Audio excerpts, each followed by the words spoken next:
তুমি কি কখনো খেয়াল করেছ মানুষ সবচেয়ে বেশি ভয় পায় কিসে? অন্ধকার, মৃত্যু, নাকি নিজের তিল তিল করে জমানো সম্পদ একদিন হঠাৎ হারিয়ে ফেলাকে? ভোরবেলা রোম সাম্রাজ্যের সবচেয়ে বিলাসবহুল প্রাসাদের একটি, চারপাশে সোনার কারুকাজ, নরম বিছানা, দামি সুগন্ধি। বাইরে দাঁড়িয়ে আছে রোমের সবচেয়ে ক্ষমতাধর দেহরক্ষীরা। ভেতরে যিনি বাস করেন তিনি রোমের সবচেয়ে ধনী ব্যক্তিদের একজন। কিন্তু ঘরের কোণে তাকালে আপনার চোখ কপালে উঠবে। সেই ধনী মানুষটি মেঝেতে শুয়ে আছেন, পরনে দামি সিল্কের বদলে খুব সাধারণ খসখসে একটা চাদর, সামনে রাখা শুকনো রুটি আর সামান্য জল। তিনি কি দেউলিয়া হয়ে গেছেন? না। তার কি পাগল হয়ে যাওয়ার দশা? একদমই না। তিনি লুসিয়াস অ্যানিয়াস সেনেকা, যিনি বিশ্বাস করতেন যে জিনিসটাকে মানুষ সবচেয়ে বেশি ভয় পায় সেটাকে একবার ছুঁয়ে দেখলে ভয়টা আর থাকে না। আজকের গল্পটা একজন ধনী দার্শনিকের, যিনি আমাদের শিখিয়েছিলেন টাকা পাশে থাকলেই আপনি স্বাধীন নন। স্বাধীনতা লুকিয়ে আছে সেই শক্তিতে যেখানে টাকা না থাকলেও আপনার কিছু যায় আসে না। স্বাগতম টাকার দর্শনের এর চতুর্থ পর্বে। আজকে আমরা এই ভিডিওটিতে চ্যাপ্টার হিসেবে ভাগ করেছি, যেখানে আমরা ধীরে ধীরে টাকার দর্শনের আরও গভীরে যাব। চলুন শুরু করি আজকের প্রথম চ্যাপ্টার। চ্যাপ্টার 1, ভয়কে আগে ছুঁয়ে দেখা। মানুষ কেবল সম্পদ হারানোর ভয়েই অর্ধেক মরে থাকে। আমরা ভবিষ্যতের কোনো এক কাল্পনিক দারিদ্র্যের ভয়ে বর্তমানের আনন্দ বিসর্জন দিই। সেনেকা এই চক্রটা ভাঙতে চেয়েছিলেন। 2000 বছর আগের রোম। সেনেকা তার বিলাসবহুল ভিলার এক কোণে বসে আছেন। দামি সিল্কের বিছানাটা পড়ে আছে ফাঁকা। তিনি শুয়ে আছেন মেঝেতে। সামনে দামি মদের বদলে শুধু জল, দামি খাবারের বদলে মাত্র কয়েকটা শুকনো ফল আর একটু রুটি। তিনি রাজকীয় জীবন ছেড়ে কয়েকদিনের জন্য বেছে নিতেন এক ভিখারির জীবন। সেনেকা বলতেন, আমরা বাস্তবের চেয়ে আমাদের কল্পনাতেই বেশি কষ্ট পাই। তিনি যখন মেঝেতে শুতেন তখন নিজেকে প্রশ্ন করতেন, এই কি সেই দারিদ্র্য যাকে আমি এত ভয় পাচ্ছিলাম? যখন তিনি দেখতেন শুকনো রুটি খেয়েও তার শরীরের কোনো ক্ষতি হচ্ছে না, তখন তার মন থেকে সম্পদ হারানোর শেষ ভয়টুকুও কেটে যেত। আজকের যুগে আমাদের দিকে তাকিয়ে দেখুন। আমাদের ভালো বেতন আছে, থাকার ঘর আছে, কিন্তু আমরা সারাক্ষণ তটস্থ। যদি কাল চাকরিটা চলে যায়, যদি হঠাৎ ইনকাম কমে যায়। এই যদি শব্দটা আমাদের ভেতরে একটা অদৃশ্য জেলখানা তৈরি করে রেখেছে। আমরা বেশি দামি ফোন কিনি কারণ সমাজ কি ভাববে তার ভয়। আমরা ইন্স্যুরেন্স কিনি কারণ ভবিষ্যতের ভয়। আমরা বর্তমানকে উপভোগ করতে ভুলে যাই কারণ আমাদের মগজ সারাক্ষণ ভবিষ্যতের দারিদ্র্য নিয়ে সিনেমা বানাতে থাকে। সেনেকা ঠিক এই জায়গাতেই আধুনিক মানুষের চেয়ে এগিয়ে ছিলেন। তিনি সেই ভয়ঙ্কর দারিদ্র্যকে আগেভাগেই নিজের ঘরে দাওয়াত দিয়ে নিয়ে আসতেন। একবার যখন তিনি প্রমাণ করে নিতেন যে দারিদ্র্য আসলে তাকে মারতে পারবে না, তখন তিনি বাজারের উত্থান পতন বা রোমের সম্রাটের মেজাজের উপর আর নির্ভর থাকতেন না। দারিদ্র্যের সবচেয়ে বড় অভিশাপ এর অভাব নয়, বরং এর প্রতি আমাদের জন্মগত ভয়। যে মানুষটা জানে তার কাছে কিছু না থাকলেও সে সুস্থ থাকবে, দুনিয়ার কোনো শক্তি তাকে মানসিক গোলাম বানাতে পারে না।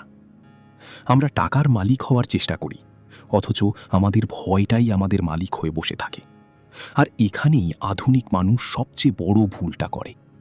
আমরা সম্পদ জমিয়ে নিরাপত্তা খুঁজি, অথচ সেনেকা নিরাপত্তা খুঁজতেন নিজের অভাব সহ্য করার ক্ষমতার ভেতরে। আমরা যখন ইনসিকিউরিটিতে ভুগি তখন আমাদের মস্তিষ্ক সারভাইভাল মোডে চলে যায়। আপনি খেয়াল করেছেন কি, ব্যাংক ব্যালেন্স একটু কমে গেলে আপনার মেজাজ খিটখিটে হয়ে যায়। আপনি আপনার প্রিয়জনদের সাথে খারাপ ব্যবহার করতে শুরু করেন। কেন? কারণ আপনার অবচেতন মন মনে করছে আপনি বিপদে আছেন। সেনেকা এই আদিম ভয়টাকে চ্যালেঞ্জ করেছিলেন। তিনি জানতেন ভয় তখনই বাড়ে যখন আমরা তার থেকে দূরে পালাই। অন্ধকার ঘরে কি আছে সেটা না জানা পর্যন্তই আমাদের ভয় লাগে। দরজা খুলে আলো জ্বাললে দেখা যায় সেখানে ভয়ের কিছু নেই। সেনেকা নিজের জীবনের আলো ছিলেন এই দারিদ্র্যের চর্চা। সেই সময়ের রোম ছিল আজকের নিউ ইয়র্ক বা দুবাইয়ের মতো। ভোগবিলাসের চরম শিখরে ছিল সেই সভ্যতা। মানুষ একে অপরের সাথে পাল্লা দিয়ে দামি ঘোড়া, দাস আর বাগান বাড়ি কিনত। সেনেকা নিজেও এর বাইরে ছিলেন না। তার সম্পদ ছিল বিশাল। কিন্তু তিনি লক্ষ্য করলেন, সম্পদ যত বাড়ছে মানুষের শান্তি তত কমছে। তিনি একদিন ভাবলেন, যদি এই সব আজ কেড়ে নেওয়া হয়, এই দামি আসবাব, এই সুস্বাদু মদ, এই ক্ষমতা, যদি কাল সকালে সম্রাট নিরো আমাকে দেশান্তর করেন, এই প্রশ্নের উত্তর খুঁজতে গিয়েই তিনি স্বেচ্ছায় অভাবের সাথে সন্ধি করেছিলেন। তিনি চেয়েছিলেন ভাগ্য যেন তাকে চমকে দিতে না পারে। তিনি আগেই ভাগ্যের সবচেয়ে খারাপ রূপটা দেখে নিয়েছিলেন। আজকের আধুনিক জীবনের দিকে তাকান। আমরা আমাদের উপার্জনের চেয়ে বেশি খরচ করি কেবল অন্যদের দেখানোর জন্য। আমরা বড় ফ্ল্যাট কিনি, দামি গাড়ি কিনি, আর তারপর সেই ইএমআই শোধ করতে গিয়ে নিজের আত্মাকে বিক্রি করে দিই। আমরা চাকরি ছাড়তে পারি না, কারণ আমরা আরামের আসক্ত হয়ে গেছি। আমাদের ভয় লাগে, যদি কাল এসির নিচে ঘুমাতে না পারি, যদি আমার ব্র্যান্ডের ঘড়িটা মানুষ আর দেখতে না পায়। সেনেকা বলতেন, এই আসক্তি হলো আপনার আসল দারিদ্র্য। যে মানুষটা মাসে একদিন রাস্তায় দাঁড়িয়ে সাধারণ খাবার খেতে লজ্জা পায় না, তাকে কোনো বস ধমক দিয়ে আটকে রাখতে পারে না। তার স্বাধীনতা কোনো স্যালারি সার্টিফিকেটের ওপর নির্ভর করে না। আপনি আজ কি করতে পারেন? সেনেকা কেবল থিওরি দেননি, তিনি প্র্যাকটিস করতে বলতেন। আপনি কি পারেন মাসে একটা দিন আপনার সব বিলাসিতা ত্যাগ করতে? ধরুন, একদিন আপনি কোনো দামি ট্রান্সপোর্ট ব্যবহার না করে অনেকটা পথ হাঁটলেন, কিংবা একদিন সবচেয়ে সাধারণ খাবার খেয়ে কাটালেন। এটা কোনো কৃচ্ছ সাধন নয়, এটা হলো আপনার মনের ইমিউনিটি বাড়ানো। আপনি যখন জানবেন যে সামান্য ডাল ভাত আর জল খেয়েও আপনি পরদিন সকালে হাসি মুখে জেগে উঠতে পারবেন, তখন আপনার কাজের ক্ষেত্রে আপনার সিদ্ধান্তগুলো হবে সাহসী। আপনি তখন ভয় থেকে নয়, বরং সম্ভাবনা থেকে কাজ করবেন। ভয় আপনার আয়ু কমিয়ে দিচ্ছে। চিকিৎসা বিজ্ঞান বলে, দীর্ঘস্থায়ী উদ্বেগ বা স্ট্রেস মানুষের শরীরের রোগ প্রতিরোধ ক্ষমতা কমিয়ে দেয়। আমাদের অধিকাংশ স্ট্রেস আসে এই অর্থনৈতিক অনিশ্চয়তা থেকে। অথচ মজার ব্যাপার হলো, সেই অনিশ্চয়তার 90% আমাদের জীবনে কখনো আসেই না। আমরা শুধু ভাবি যদি হয়। সেনেকা এই যদি হয়ের সিনেমাটা বন্ধ করতে চেয়েছিলেন। তিনি বলতেন, কল্পনা দিয়ে কষ্ট না পেয়ে বরং বাস্তব দিয়ে অভাবকে পরখ করো। যখন অভাব আসবে, তখন যেন সে আপনাকে অপ্রস্তুত না পায়। চ্যাপ্টার 1-এর সেই গভীর আলোচনা থেকে এবার আমরা আরও এক ধাপ ভেতরে প্রবেশ করব। মানুষের জীবনের সবচেয়ে বড় বিভ্রম বা ইলিউশন হল সম্পদের মালিকানা। চ্যাপ্টার 2, টাকার মালিক কে? আমরা মনে করি আমরা টাকার মালিক, কিন্তু আসলে কি তাই? সেনেকা বলতেন, যে জিনিস হারানোর ভয়ে আপনি অস্থির থাকেন, আসলে সেই জিনিসটাই আপনার মনের মালিক হয়ে বসে আছে। আপনি যেটাকে সম্পদ বলছেন, সেটা আসলে আপনার ওপর চালানো একটা মানসিক একনায়কতন্ত্র। কল্পনা করুন সেই সময়ের রোমকে। রোমের বাজারে দাস কেনাবেচা হচ্ছে। গলায় লোহার শিকল পরা মানুষগুলো এক মালিকের হাত থেকে অন্য মালিকের হাতে যাচ্ছে। সেনেকা যখন সেই বাজারের পাশ দিয়ে যেতেন, তখন তিনি লোহার শিকল পরা মানুষদের দিকে তাকিয়ে ভাবতেন না যে এরা কেবল দাস, বরং তিনি দামি রেশমি পোশাক পরা সেই ধনী ক্রেতাদের দিকে তাকাতেন। তিনি দেখতেন সেই ধনী মানুষগুলো আসলে তাদের নিজেদের সম্পদের কাছে বন্দী। কারো ভয় লাগছে তার বাগানবাড়িতে আগুন লাগার, কারো দুশ্চিন্তা তার জাহাজে জলদস্যু হানা দেওয়ার। সেনেকা হাসতেন, কারণ তিনি জানতেন শিকলটা লোহার হোক বা সোনার, শিকল শেষ পর্যন্ত বন্দিত্বই দেয়। সেনেকার একটি কালজয়ী উক্তি ছিল, টাকা যেন তোমার সেবক হয়, মালিক নয়। তিনি বুঝিয়েছিলেন, টাকা থাকাটা কোনো অপরাধ নয়, সম্পদ থাকা মানেই আপনি খারাপ মানুষ নন। কিন্তু সমস্যাটা শুরু হয় তখন যখন টাকা আপনার সিদ্ধান্ত নিতে শুরু করে। সেনেকা বলতেন, সম্পদ জ্ঞানী মানুষের কাছে সেবক, কিন্তু মূর্খের কাছে সে শাসক। আজকের দিনে আমাদের দিকে তাকিয়ে দেখুন, আমরা যাকে স্যালারি বলি, সেটা আসলে অনেকের কাছেই একটা সোনার শিকল। মাসের শেষে একটা নির্দিষ্ট অঙ্কে টাকা না আসলে আমাদের হাত পা কাঁপতে শুরু করে। এই ভয়ের কারণেই আমরা এমন সব কাজ করি যা আমরা মনে প্রাণে ঘৃণা করি। আমরা বসের অন্যায় ধমক মুখ বুজে সহ্য করি।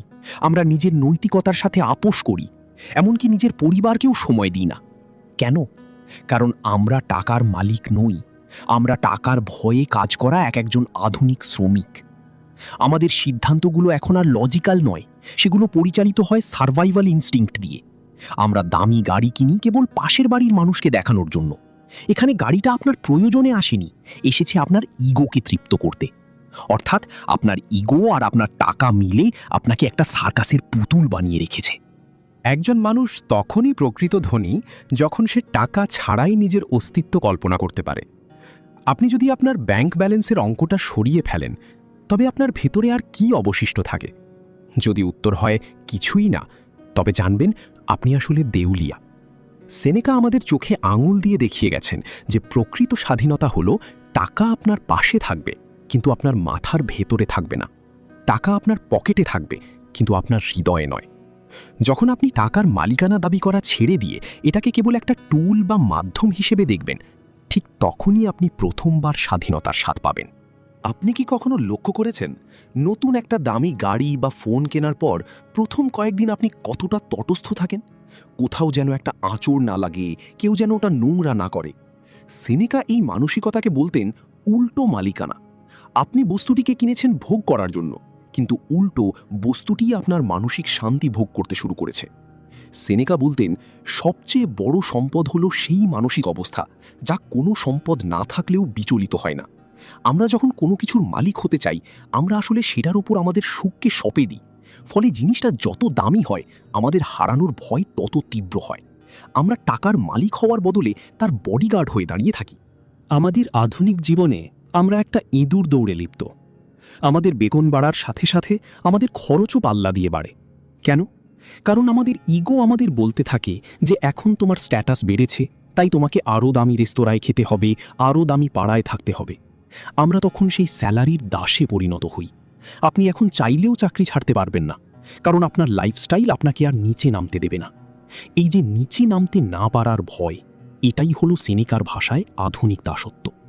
আপনি যদি আপনার বর্তমান আয়ের অর্ধেক দিয়েও শান্তিতে বেঁচে থাকতে না পারেন, তবে আপনি আপনার স্যালারির কাছে বন্দী। একটা হার্ড ট্রুথ বলি, আপনার সম্পদ যখন বোঝা, কল্পনা করুন একটি ডুবন্ত জাহাজের কথা।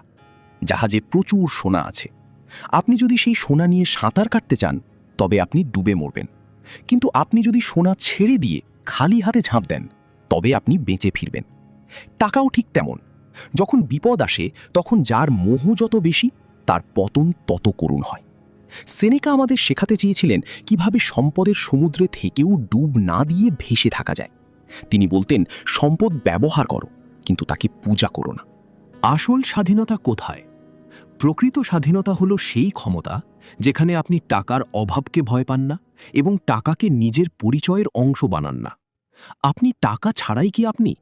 আপনার পদবি, আপনার দামি কাপড় আর আপনার ব্যাংক ব্যালেন্স সরিয়ে নিলে আয়নায় যে মানুষটাকে দেখা যায়, তার কি কোনো মূল্য আছে? যদি আপনার মূল্য কেবল আপনার টাকা দিয়ে মাপতে হয়, তবে জানবেন আপনি আসলে সস্তা হয়ে গেছেন। সেনেকার দর্শনে একজন মানুষ তখনই মালিক হয় যখন সে তার সবটুকু হারিয়েও বলতে পারে, আমার যা আসল সম্পদ ছিল, আমার জ্ঞান ও চরিত্র, তার কিছুই হারায়নি। চ্যাপ্টার 2 এর সেই গভীর মনস্তাত্ত্বিক আলোচনার পর এবার আমরা প্রবেশ করব এক অদ্ভুত সত্যের ভেতরে। সেনেকা বিশ্বাস করতেন মানুষ কেবল অভাবের কারণে মরে না, বরং প্রয়োজনের চেয়ে বেশি আরাম তাকে ভেতর থেকে পঙ্গু করে দেয়। চ্যাপ্টার 3, আরাম মানুষকে দুর্বল করে। বিলাসিতা বা লাক্সারি শুনতে খুব চমৎকার মনে হয়, কিন্তু সেনেকার চোখে এটা ছিল এক ধরনের ধীর গতির বিষ। আপনি যত বেশি সুবিধার পেছনে ছুটবেন, আপনার সহনশীলতা বা টলারেন্স তত কমতে থাকবে। বিলাসিতা আসলে আমাদের জন্য এক প্রকার অদৃশ্য খাঁচা, যা আমাদের শরীর ও মনকে প্রতিকূলতার বিরুদ্ধে লড়াই করার ক্ষমতা কেড়ে নেয়। রোমের রাজকীয় গোসলখানাগুলোর কথা ভাবুন। গরম জলের ধারা, সুগন্ধি তেল আর নরম তোয়ালে। রোমের অভিযাত্রা ঘণ্টার পর ঘণ্টা সেখানে পড়ে থাকতেন। সেনেকা এই দৃশ্য দেখে দীর্ঘশ্বাস ফেলতেন। তিনি বলতেন, যেই শরীর কখনো রোদে পড়েনি বা বৃষ্টিতে ভেজেনি, সেই শরীর সামান্যতম ঝড়েই ভেঙে পড়বে। তিনি নিজেই তার দামি পালঙ্ক ছেড়ে মাঝে মাঝে শক্ত কাঠের তক্তায় শুতেন। কেন? কারণ তিনি চাইতেন না তার পিঠ নরম বিছানায় অভ্যস্ত হয়ে যাক। তিনি জানতেন আরাম যখন অভ্যাসে পরিণত হয়, তখন সেটা হয়ে যায় আপনার সবচেয়ে বড় দুর্বলতা। সেনেকা বলতেন, অতিরিক্ত আরাম আপনার সহনশীলতাকে মেরে ফেলে। আপনি যত বেশি আরামের দাস হবেন, ভাগ্য আপনাকে তত সহজে কষ্ট দিতে পারবে। যিনি মাটিতে শুতে অভ্যস্ত, বিছানা হারানো তাকে কষ্ট দেয় না, কিন্তু যিনি রেশমের বিছানা ছাড়া ঘুমাতে পারেন না, তার বিছানায় সামান্য একটা ভাঁজ পড়লেও তার রাতে ঘুম হয় না। আপনার জীবনের নিয়ন্ত্রণ কি আপনার হাতে, নাকি আপনার চারপাশের সুযোগ সুবিধার ওপর? আজকের আধুনিক জীবনের দিকে তাকান। আমরা আমাদের উপার্জনের একটা বিশাল অংশ ব্যয় করি কেবল অটোমেশন আর কমফোর্ট কেনার জন্য। ঘরের এসিটা একটু কাজ না করলে আমরা অস্থির হয়ে যাই। ইন্টারনেটের গতি 5 সেকেন্ড স্লো হলে আমাদের মেজাজ বিগড়ে যায়। ছোট্ট একটা ইনকনভিনিয়েন্স বা অসুবিধা আমাদের লাইফকে প্যারালাইজড করে দিচ্ছে। আমরা এখন আর প্রতিকূলতার সাথে লড়াই করতে শিখি না, আমরা শিখি কিভাবে প্রতিকূলতাকে টাকা দিয়ে এড়িয়ে যাওয়া যায়। কিন্তু সমস্যা হলো, জীবন আপনাকে সবসময় টাকা দিয়ে সমস্যার সমাধান করতে দেবে না। যেদিন বড় কোনো বিপর্যয় আসবে, সেদিন আমাদের এই আরামপ্রিয় মন প্রথম সুযোগেই হার মেনে নেবে। আরাম আপনাকে কেবল অলস করে না, এটা আপনাকে মানসিকভাবে ইনভ্যালিড বা পঙ্গু করে দেয়। আপনি যখন বিলাসিতার মধ্যে থাকেন, তখন আপনার মস্তিষ্ক মনে করে পৃথিবীটা সবসময় আপনার অনুকূলেই থাকবে, অথচ বাস্তবতা তার উল্টো। সেনেকার দর্শন বলছে, মাঝে মাঝে ইচ্ছে করে কষ্ট করুন, লিফট থাকতেও সিঁড়ি দিয়ে উঠুন, গরমের দিনে এসি ছাড়া একটা রাত কাটান। নিজেকে মনে করিয়ে দিন যে এই সব বিলাসিতা ছাড়াও আপনার অস্তিত্ব টিকে থাকতে পারে। আরাম আপনাকে ভেতর থেকে দুর্বল করে, আর নিয়ন্ত্রিত কষ্ট আপনাকে ইস্পাতের মতো মজবুত বানায়। মনে রাখবেন, যে মানুষটা প্রতিকূলতার সাথে সন্ধি করতে জানে না, সে আসলে কোনোদিনই স্বাধীন হতে পারে না। আপনি কি কখনো খেয়াল করেছেন, যত বেশি গ্যাজেট বা সার্ভিস আপনার চারপাশে বাড়ছে, আপনি তত বেশি খিটখিটে হয়ে উঠছেন? সেনেকা এই অবস্থাকে বলতেন মানসিক পঙ্গুত্ব।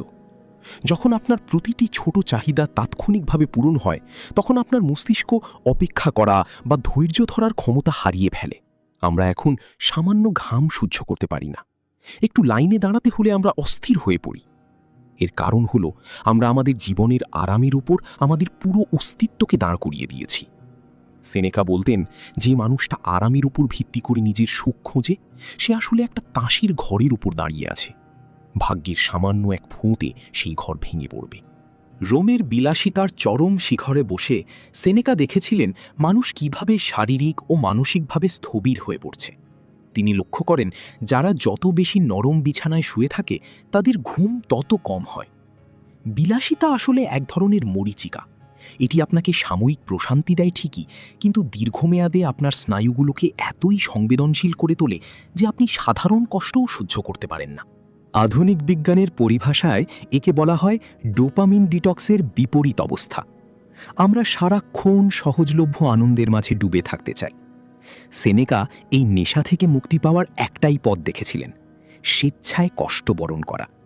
তিনি বলতেন, তুমি যদি চাও ভাগ্যের কোনো আঘাত তোমাকে বিচলিত না করুক, তবে ভাগ্য আঘাত করার আগেই নিজেকে তৈরি করো। আজকের জীবনে এক ক্লিকে খাবার আসছে, এক ক্লিকে গাড়ি আসছে। এই যে প্রতিটি জিনিসের সহজলভ্যতা, এটা আমাদের অবচেতন মনে একটা ধারণা গেঁথে দিচ্ছে যে সবকিছু সবসময় এভাবেই সহজ থাকবে। কিন্তু জীবন সবসময় সহজ থাকে না। যেদিন আর্থিক মন্দা আসবে বা যখন বড় কোনো শারীরিক দুর্যোগ দেখা দেবে, তখন এই বাটন ক্লিক অভ্যস্ত মন প্রথম ধাক্কাতেই ভেঙে পড়ে। কারণ আমরা আর লড়তে জানি না, আমরা কেবল সমস্যাকে টাকা দিয়ে সরিয়ে দিতে জানি। সেনেকা আমাদের বারবার মনে করিয়ে দিয়েছেন যে টাকা আপনাকে আরাম দিতে পারে, কিন্তু প্রতিকূলতা মোকাবেলা করার মতো চারিত্রিক দৃঢ়তা বা ক্যারেক্টার দিতে পারে না। সেনেকা কেবল তাত্ত্বিক কথা বলতেন না, তিনি নির্দেশ দিতেন, মাঝে মাঝে ইচ্ছে করে নিজের সবচেয়ে অপছন্দের কাপড়টা পরে বাইরে বেরো, ইচ্ছে করে সবচেয়ে সাধারণ খাবার খাও যা তোমার রুচির সাথে মেলে না। এটি কোনো আত্মত্যাগ নয়, এটি হলো এক ধরনের মানসিক যুদ্ধ প্রস্তুতি। আপনি যখন জানেন যে সাধারণ জীবনযাপন করেও আপনি মানসিকভাবে সুস্থ থাকতে পারেন, তখন আপনার আত্মবিশ্বাস বেড়ে যায়। আপনি তখন আর আরাম হারানোর ভয়ে ভীত থাকেন না। এই নিরাশক্তি আপনাকে প্রকৃত স্বাধীনতা দেয়। প্রকৃতপক্ষে আমরা যত বেশি আরামদায়ক জিনিস দিয়ে নিজেদের ঘিরে ফেলি, আমরা তত বেশি সেই জিনিসগুলোর জিম্মি হয়ে পড়ি। আমরা মনে করি আমরা সুবিধাকে নিয়ন্ত্রণ করছি, অথচ সুবিধাই আমাদের জীবনের মোড় নিয়ন্ত্রণ করে। সেনেকার দর্শন অনুসারে মানুষের আসল শক্তি তার সম্পদের প্রাচুর্যে নয়, বরং তার সহ্য ক্ষমতার সীমানায়। আপনি যদি কষ্টের সাথে বন্ধুত্ব করতে পারেন, তবে আরাম কখনোই আপনাকে দাসে পরিণত করতে পারবে না। মনে রাখবেন, একটি শক্ত ও মজবুত জাহাজ তৈরি হয় ঝড়ের ঝাপটা সামলাতে সামলাতে, শান্ত সমুদ্রের তীরে বসে নয়। চ্যাপ্টার 3-এর সেই শরীর আর মনের যুদ্ধের পর এবার আমরা প্রবেশ করব মানুষের সবচেয়ে বড় জেলখানায়, অর্থাৎ তার নিজের মস্তিষ্কের ভেতরে। সেনেকা বিশ্বাস করতেন, আমাদের অধিকাংশ কষ্টের কারণ বাইরের কোনো শত্রু নয়, বরং আমাদের নিজেদের কল্পনা। চ্যাপ্টার 4, কল্পনায় কষ্ট বাস্তবের চেয়ে বেশি। আমরা সারাদিন যে দুশ্চিন্তা করি, তার কত শতাংশ সত্যি হয়? সেনেকার দর্শন বলে, আমরা যে পরিমাণ যন্ত্রণা বাস্তবে ভোগ করি, তার চেয়ে 1000 গুণ বেশি যন্ত্রণা ভোগ করি সেই বিপদটা আসার কথা চিন্তা করে। টাকা হারানোর ভয় আসলে টাকা হারানোর চেয়েও বেশি যন্ত্রণাদায়ক। কল্পনা করুন রোমের সেনেট হল, সেখানে ষড়যন্ত্র চলছে। সেনেকা জানতেন যে কোনো সময় সম্রাটের ক্রোধ তাঁর ওপর পড়তে পারে। তার বন্ধুরা ভয়ে অস্থির, তারা পালাবার পথ খুঁজছে। কিন্তু সেনেকা শান্ত, তিনি তার বই লিখছেন। তিনি জানতেন যদি মৃত্যু বা নির্বাসন আসে তবে সেটা একবারই আসবে, কিন্তু সেই ভয়ে দিনরাত কুঁকড়ে থাকা মানে হল প্রতিদিন হাজারবার মারা যাওয়া। তিনি তার মনকে এমন এক জায়গায় নিয়ে গিয়েছিলেন যেখানে বাইরের কোনো কাল্পনিক দুর্যোগ হানা দিতে পারত না। সেনেকা তার বন্ধু লুসিলিয়াসকে এক চিঠিতে লিখেছিলেন, আমরা বাস্তবের চেয়ে কল্পনাতেই বেশি কষ্ট পাই। তিনি বুঝিয়েছিলেন অনেক সময় আমরা এমন সব বিষয়ে ভয় পাই যা হয়তো কখনোই ঘটবে না, আর যদি ঘটেও তবে সেটা আমাদের কল্পনার মতো অতটা ভয়ঙ্কর হয় না। আমাদের মন হল একটা আতুশ কাঁচ, যা ছোট সমস্যাকে বড় করে দেখায়। Modern money example, EMI and future panic. আজকের আধুনিক মানুষের দিকে তাকান। আমাদের সবচেয়ে বড় আতঙ্ক হল ইএমআই আর ফিউচার ফাইন্যান্সিয়াল সিকিউরিটি। মাঝরাতে হঠাৎ ঘুম ভেঙে যায় এই ভেবে, যদি চাকরিটা চলে যায় তবে আমার কিস্তিগুলো কে দেবে? এই যে কাল্পনিক অভাবের সিনেমা আপনার মাথায় চলছে, এটা আপনার রক্তচাপ বাড়িয়ে দিচ্ছে, আপনার ঘুম কেড়ে নিচ্ছে। অথচ আজ এই মুহূর্তে আপনার চাকরি আছে, আপনার পেটে খাবার আছে। অর্থাৎ আপনি বর্তমানের সুখকে বলি দিচ্ছেন এমন এক ভবিষ্যতের কাছে যা এখনো জন্মই নেয়নি। আমরা টাকা জমানোর চেয়ে বেশি সময় ব্যয় করি টাকা হারানোর ভয় জমাতে। সেনেকার এই শিক্ষা আমাদের এক অদ্ভুত মুক্তি দেয়। তিনি বলেন, যখনই কোনো দুশ্চিন্তা তোমাকে ঘিরে ধরবে, নিজেকে প্রশ্ন করো, এই বিপদটা কি এখন ঘটছে, নাকি এটা কেবল আমার মনের একটা সম্ভাবনা? অধিকাংশ সময় দেখবেন আপনার অশান্তির মূল কারণ বাইরের কোনো পরিস্থিতি নয়, বরং আপনার নিজের তৈরি করা কিছু হরর স্টোরি। বাস্তবের অভাব আপনাকে হয়তো সাময়িক কষ্ট দেবে, কিন্তু কাল্পনিক অভাব আপনাকে সারা জীবন তিলে তিলে মারবে। আপনি কি বাস্তবের সাথে লড়বেন, নাকি নিজের ছায়ার সাথে?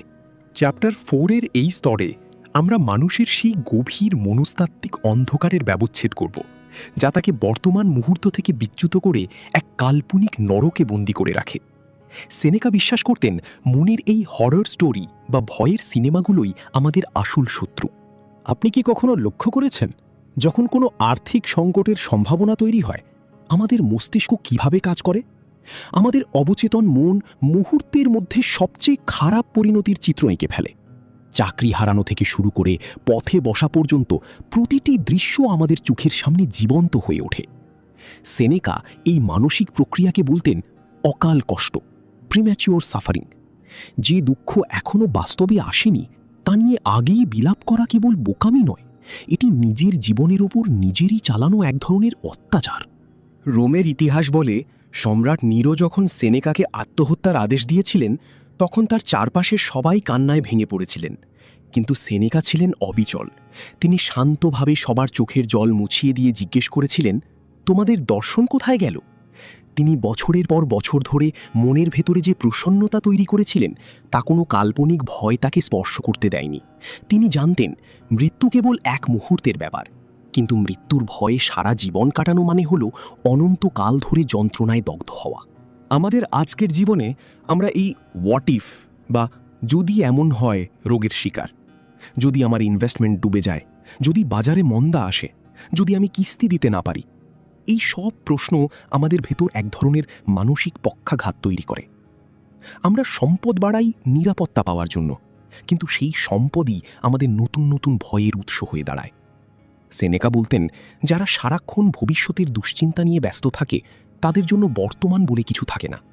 তারা আসলে জীবন্ত লাশ হয়ে বেঁচে থাকে, কারণ তাদের মন বাস করে এক অনিশ্চিত কাল্পনিক ভবিষ্যতে। সেনেকা আমাদের শিখিয়েছেন, দুশ্চিন্তা যখন গ্রাস করবে তখন ঠান্ডা মাথায় পরিস্থিতির ব্যবচ্ছেদ করো। নিজেকে জিজ্ঞেস করো, সবচেয়ে খারাপ কি হতে পারে? অধিকাংশ সময় দেখা যায় সবচেয়ে খারাপ পরিস্থিতিটাও আমাদের সহ্য ক্ষমতার বাইরে নয়। আমরা আমাদের কল্পনা দিয়ে তিলকে তাল বানাই। আপনি যদি আপনার ব্যাংক ব্যালেন্স হারানোর সম্ভাবনাকে একবার মনে মনে মেনে নিতে পারেন, তবে দেখবেন সেই মুহূর্তেই আপনার মন থেকে অর্ধেক বোঝা নেমে গেছে। সত্যকে স্বীকার করার সাহসই হল মিথ্যে কল্পনা থেকে মুক্তির একমাত্র উপায়। আমাদের অধিকাংশ যুদ্ধই হল আমাদের নিজের ছায়ার সাথে। আমরা সেই দানবদের সাথে লড়ছি যাদের কোনো বাস্তব অস্তিত্ব নেই, সেনেকার দর্শন আমাদের মনে করিয়ে দেয় যে সময় খুবই মূল্যবান। কাল্পনিক অভাবের ভয়ে আজকের দিনটা নষ্ট করা মানে হলো নিজের জীবনকে চুরি করা। বাস্তব পরিস্থিতি যখন আসবে তখন আপনি তার সাথে লড়াই করার শক্তি পাবেন, কিন্তু কাল্পনিক যুদ্ধের কোনো শেষ নেই। তাই ছায়ার সাথে যুদ্ধ বন্ধ করে বর্তমানে ফিরে আসুন। মনে রাখবেন, আপনি যদি আজ শান্ত থাকতে পারেন তবে আগামীকালের ঝড় সামলানোর শক্তি আপনি এমনিতেই পেয়ে যাবেন। চ্যাপ্টার 4-এর সেই মানসিক যুদ্ধ শেষ করে আমরা এখন আসব সমাধানের পথে। সেনেকা কেবল রোগ নির্ণয় করেননি, তিনি আমাদের হাতে ধরিয়ে দিয়েছেন এক অব্যর্থ ওষুধ। যে কোনো বড় যুদ্ধের আগে যেমন সৈনিকরা ড্রিল বা মহড়া দেয়, সেনেকা আমাদের শিখিয়েছেন জীবনের বড় সংকটের আগে ছোট ছোট কষ্টের রিহার্সাল করতে। চ্যাপ্টার 5, ছোট কষ্টের রিহার্সাল। আমাদের মানসিক শক্তি বা ইমিউনিটি শরীরের রোগ প্রতিরোধ ক্ষমতার মতো। একে যদি কখনো চ্যালেঞ্জের মুখে না ফেলা হয় তবে এটি অলস ও দুর্বল হয়ে পড়ে। সেনেকা বিশ্বাস করতেন নিয়ন্ত্রিত ডিসকমফর্ট বা স্বেচ্ছায় বেছে নেওয়া অস্বস্তি আমাদের ভেতরে এক ধরনের মানসিক স্থিতিশীলতা তৈরি করে। এর ফলে ভবিষ্যতে বড় কোনো আর্থিক বা ব্যক্তিগত বিপর্যয় এলেও আপনার ভেতরটা কাঁপবে না। সেনেকা যখন তার চিঠিতে এই রিহার্সালের কথা লিখতেন তখন তিনি একটা বিশেষ পদ্ধতি বাতলে দিতেন। তিনি বলতেন, প্রতি মাসে কয়েকটা দিন এমনভাবে কাটাও যেন তোমার কাছে কিছুই নেই। সেই দিনগুলোতে তিনি দামি বিছানা ছেড়ে শক্ত মেঝেতে শুতেন, রাজকীয় ভোজের বদলে কেবল জল আর সামান্য শুকনো রুটি খেতেন। এটা কোনো সাজা ছিল না, এটা ছিল তার মানসিক রিহার্সাল। তিনি নিজেকে তৈরি রাখতেন যাতে ভাগ্যের চাকা ঘুরে গেলেও তার শান্তি কেড়ে নিতে না পারে। সেনেকার সেই বিখ্যাত উপদেশটি মনে রাখুন, ভাগ্যের কোনো আঘাত তোমাকে বিচলিত করার আগেই নিজেকে প্রস্তুত করো। তিনি বুঝিয়েছিলেন শান্তির সময়েই যুদ্ধের প্রস্তুতি নিতে হয়। আপনি যখন প্রাচুর্যের মধ্যে আছেন তখনই দারিদ্র্যের স্বাদ নিয়ে দেখুন। এতে দুটি লাভ হবে। প্রথমত, দারিদ্র্যের প্রতি আপনার অলীক ভয়টা কেটে যাবে, আর দ্বিতীয়ত, আপনি বুঝতে পারবেন বেঁচে থাকার জন্য আসলে খুব সামান্য কিছুর প্রয়োজন হয়। আজকের আধুনিক পৃথিবীতে আমরা এই রিহার্সাল কিভাবে করতে পারি? ধরুন আপনার পকেটে টাকা আছে, তবুও একদিন আপনি সবচেয়ে সস্তা পাবলিক ট্রান্সপোর্টে যাতায়াত করলেন, অথবা সপ্তাহের একটা দিন কোনো দামি রেস্তোরাঁয় না খেয়ে খুব সাধারণ খাবার খেয়ে কাটালেন, কিংবা একদিন আপনার ফোনটা বন্ধ রেখে সব ধরনের ডিজিটাল বিলাসিতা থেকে দূরে থাকলেন। এই যে একদিনের স্পেন্ডিং কন্ট্রোল বা নিজেকে কমফর্ট থেকে দূরে রাখা, এটি আপনার মস্তিষ্ককে একটা সিগন্যাল দেয় যে আমি চাইলে এই সুবিধাগুলো ছাড়াও টিকে থাকতে পারি। এই আত্মবিশ্বাসই হলো আসল সম্পদ। আমরা যখন স্বেচ্ছায় খরচ কম করি তখন আমরা অভাবকে ভয় পাওয়া বন্ধ করি। রিহার্সাল বা মহড়া আমাদের ভয়কে যুক্তিতে পরিণত করে। আপনি যখন বারবার ছোট ছোট অস্বস্তি সহ্য করার অভ্যাস করবেন তখন আপনার ভেতরে এক ধরনের মানসিক দেয়াল তৈরি হবে। এর ফলে বাইরের পৃথিবীর কোনো অনিশ্চয়তা আপনার ভেতরের স্থিরতাকে নষ্ট করতে পারবে না। মনে রাখবেন, সেনেকা আমাদের দরিদ্র হতে বলেননি, তিনি আমাদের দরিদ্র হওয়ার ভয় থেকে মুক্ত হতে বলেছেন। আর সেই মুক্তির একমাত্র পথ হল মাঝে মাঝে ইচ্ছে করে আরামকে বিদায় জানানো। কারণ যে মানুষটা অভাবের সাথে বন্ধুত্ব করতে শিখে গেছে তাকে কোনো মন্দা বা কোনো দুর্যোগ আর ভয় দেখাতে পারে না। আধুনিক মনোবিজ্ঞানের ভাষায় একে বলা হয় স্ট্রেস ইনকিউলেশন বা চাপের বিরুদ্ধে টিকা নেওয়া। আপনি যখন সামান্য অস্বস্তি সহ্য করার প্র্যাকটিস করেন তখন আপনার মস্তিষ্কের অ্যামিগডালা, ভয় নিয়ন্ত্রণকারী অংশ, বুঝতে শিখে যে এই পরিস্থিতিটা আপনার জীবনের জন্য হুমকি নয়। সেনেকা জানতেন, আমরা যদি সব সময় আরামের মধ্যে ডুবে থাকি তবে সামান্যতম প্রতিকূলতাও আমাদের কাছে বিশাল পাহাড়ের মতো মনে হবে। কিন্তু আমরা যদি নিয়মিত ছোট ছোট ঝড় নিজের উপর ডেকে আনি তবে সত্যিকারের কালবৈশাখীতেও আমরা শান্ত থাকতে পারব। সেনেকা তার অনুসারীদের পরামর্শ দিতেন মাসে অন্তত 3 থেকে 4 দিন এমন জীবন কাটাতে যেন তোমার কাছে জীবন ধারণের জন্য ন্যূনতম জিনিসের বেশি কিছু নেই। তিনি বলতেন, সেই কয়দিন তোমার খাবার হোক সবচেয়ে সস্তা, তোমার বিছানা হোক সবচেয়ে কঠিন এবং তোমার কাপড় হোক সবচেয়ে খসখসে। এটি কেবল রোমান সাম্রাজ্যের জন্য নয়, এটি ছিল চিরকালীন এক সত্য। তিনি চেয়েছিলেন মানুষের আত্মা যেন কোনো বস্তুর কাছে জিম্মি হয়ে না পড়ে। আজকের যুগে এই রিহার্সাল মানে এই নয় যে আপনাকে বনে গিয়ে থাকতে হবে। এটি হলো আপনার দৈনন্দিন জীবনের স্বয়ংক্রিয় আরাম থেকে নিজেকে বিচ্ছিন্ন করা। একদিনের জন্য আপনার ক্রেডিট কার্ড ঘরে রেখে বাইরে যান, সবচেয়ে সাধারণ গণপরিবহনে ভিড়ের মধ্যে যাতায়াত করুন, দামি কফির বদলে রাস্তার ধারের সাধারণ চা খান। যখন আপনার মন বলবে আমি এটা পারছি না, তখন তাকে শান্তভাবে মনে করিয়ে দিন, দেখো আমি কিন্তু এখনও বেঁচে আছি এবং আমি ভালো আছি। এই ছোট বিজয়গুলোই আপনার মনের ভেতরে সেই মানসিক দেয়াল তৈরি করবে যা কোনো অর্থনৈতিক মন্দা ভাঙতে পারবে না। ভয়ের অনুপস্থিতি স্বাধীনতা। আমরা কেন অতিরিক্ত টাকা জমাতে চাই? কারণ আমরা মনে করি টাকা না থাকলে আমরা ধ্বংস হয়ে যাব। এই রিহার্সাল আপনাকে সেই সত্যের মুখোমুখি করে যে আপনার ধ্বংস হয়ে যাওয়াটা আপনার ব্যাংক ব্যালেন্সের ওপর নয়, বরং আপনার ইচ্ছা শক্তির ওপর নির্ভর করে। আপনি যখন জানবেন যে এক মুঠো চাল আর একটু জল খেয়েও আপনি পরদিন আবার লড়াই শুরু করতে পারেন, তখন আপনি আর ভয়ের কাছে মাথা নত করবেন না। আপনি তখন এমন ঝুঁকি নিতে পারবেন যা অন্য কেউ নিতে সাহস পায় না। সেনেকার এই দর্শন আমাদের এক মহাসত্যের শিক্ষা দেয়। প্রকৃত স্বাধীনতা কেবল টাকা থাকা নয়, বরং টাকা না থাকাকে ভয় না পাওয়া। আপনি যদি আজ কষ্টের সাথে বন্ধুত্ব করতে পারেন, তবে আরামের দিনগুলোতে আপনি আরও বেশি নিশ্চিন্তে থাকতে পারবেন। কারণ আপনি জানেন যদি কাল ভাগ্যের চাকা ঘুরে যায়, তবে আপনার কোনো ক্ষতি হবে না, কারণ আপনি আগেই সেই পরিস্থিতির জন্য নিজেকে প্রস্তুত করে রেখেছেন। চ্যাপ্টার 5-এর সেই কঠোর প্রশিক্ষণ আর মানসিক প্রস্তুতির পর এবার সময় হয়েছে সবকিছুকে এক বিন্দুতে মেলানোর। এই শেষ চ্যাপ্টারটি কোনো তাত্ত্বিক আলোচনা নয়, বরং এটি আপনার আর আমার জীবনের এক রূঢ় বাস্তবতাকে আয়নার সামনে দাঁড় করিয়ে দেওয়া। চ্যাপ্টার 6, যদি কাল কমে যায়। পুরো ভিডিওয়ের সারমর্ম হল এই একটি প্রশ্ন। আমরা সেনেকার দর্শন শুনলাম, রোমের ইতিহাস জানলাম, কিন্তু দিন শেষে প্রশ্নটা আপনার ব্যাংক অ্যাকাউন্ট এবং আপনার মানসিক প্রশান্তি নিয়ে। যদি আগামীকাল আপনার আয়ের উৎস বন্ধ হয়ে যায়, তবে আপনার ব্যক্তিত্বের কতটুকু টিকে থাকবে? আপনি কি তখনও সেই একই মানুষ থাকবেন, নাকি আপনার পরিচয় আপনার পকেটের নোটগুলোর সাথে সাথে ধুলোয় মিশে যাবে? সেনেকা বলতেন, যে মানুষটা অভাবের কথা চিন্তা করে আগেভাগেই কষ্ট পায়, সে প্রয়োজনের চেয়েও বেশি দুঃখ ভোগ করে। অর্থাৎ কাল কি হবে সেই ভয়ে আজ তিলে তিলে মরাই হলো জীবনের সবচেয়ে বড় অপচয়। যদি কাল পরিস্থিতি খারাপ হয়, তবে আপনি তখন লড়বেন, কিন্তু সেই ভয়ের কারণে আজকের সম্ভাবনাকে হত্যা করবেন না। আপনার প্রকৃত শক্তি টাকার অভাবে বোঝা যায় না, বরং টাকা না থাকাকে আপনি কতটা তুচ্ছ জ্ঞান করতে পারেন সেখানে বোঝা যায়। টাকার দর্শন আপনাকে শেখায় যে প্রাচুর্য উপভোগ করুন, কিন্তু তাকে আপনার সত্তার অংশ বানাবেন না। টাকা আপনার পকেটে আসুক বা চলে যাক, আপনার ভেতরের মানুষটা যেন সবসময় একই স্থিরতায় থাকে। আজকের পুরো আলোচনার পর নিজের বুকের উপর হাত রেখে একবার ভাবুন, আপনি কি সত্যিই স্বাধীন, নাকি আপনার স্বাধীনতা মাসের শুরুতে আসা ওই স্যালারি মেসেজটার উপর নির্ভর করে? আপনার জীবনের রথ কি আপনি চালাচ্ছেন, নাকি টাকার ভয় আপনার ঘোড়াকে ছুটিয়ে বেড়াচ্ছে?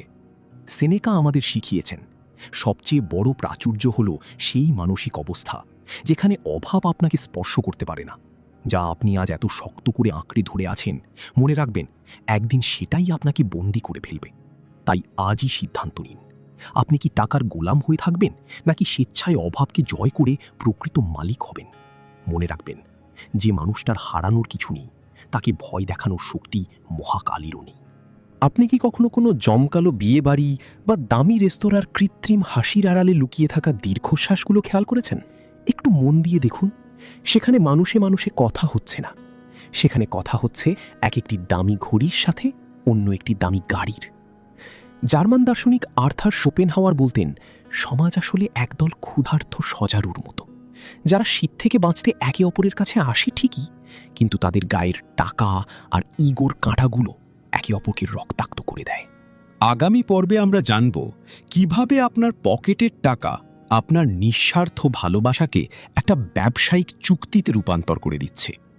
কেন আপনার সবচেয়ে পুরনো বন্ধুটির সাফল্য ইদানিং আপনার বুকের ভেতর একটা অদৃশ্য যন্ত্রণা তৈরি করে? কেন আপনি আজ আর কোনো মানুষের সাথে নয়, বরং তার ব্যাংক ব্যালেন্সের সাথে সম্পর্ক করছেন? মানুষের স্বভাবকে পশুর স্বভাবের সাথে তুলনা করা সেই খ্যাপাটে দার্শনিক শোপেনহাওয়ারের চোখে আমরা দেখব সম্পর্কের সেই কদর্য রূপ, যা আপনি আগে কখনো সাহস করেননি দেখার। আর্থার শোপেনহাওয়ার টাকা যখন ভালোবাসা ও বন্ধুত্বকে এক অদৃশ্য প্রতিযোগিতায় পরিণত করে। আসছে পরবর্তী এপিসোডে। ততক্ষণ পর্যন্ত নিজেকে প্রশ্ন করুন, আপনি কি কাউকে ভালোবাসছেন, নাকি তার পকেটের নিরাপত্তাকে? ততক্ষণ পর্যন্ত ভালো থাকুন, সুস্থ থাকুন। দেখা হবে পরবর্তী ভিডিওতে। ধন্যবাদ।